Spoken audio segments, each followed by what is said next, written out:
All right, so trolls and trolling. This is probably on my mind because we've been watching some documentaries lately about how prevalent and popular this is these days.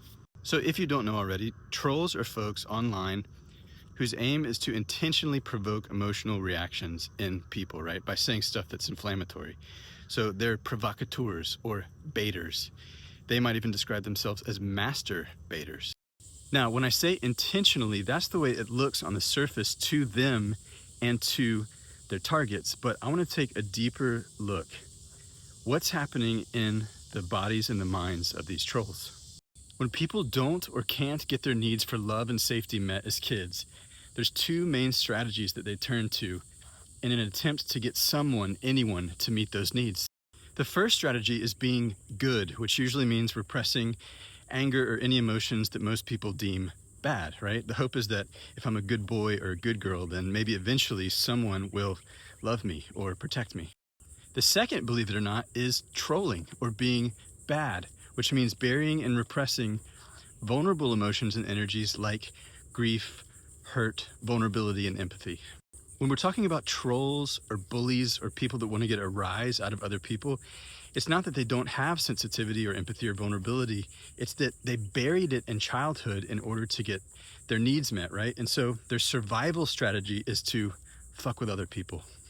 Now, here's the interesting thing. If we're in the process of deprogramming, resolving emotional repression, and ending suffering, trolls are actually doing us a favor, though they don't realize it, right? Because they're challenging our belief systems. And challenging belief systems is exactly what the work of deprogramming is.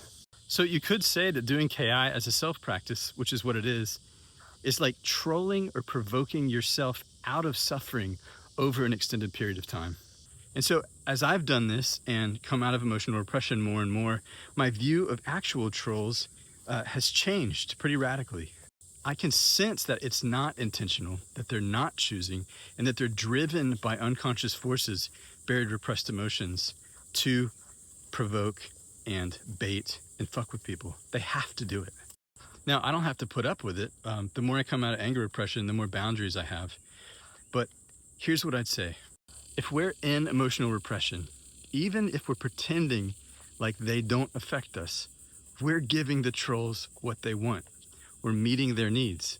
They need us to repress and suffer along with them.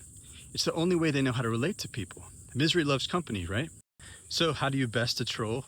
You come out of emotional repression and you stop suffering along with them. If you'd like to be mentored in how, visit getwithdeprogram.com.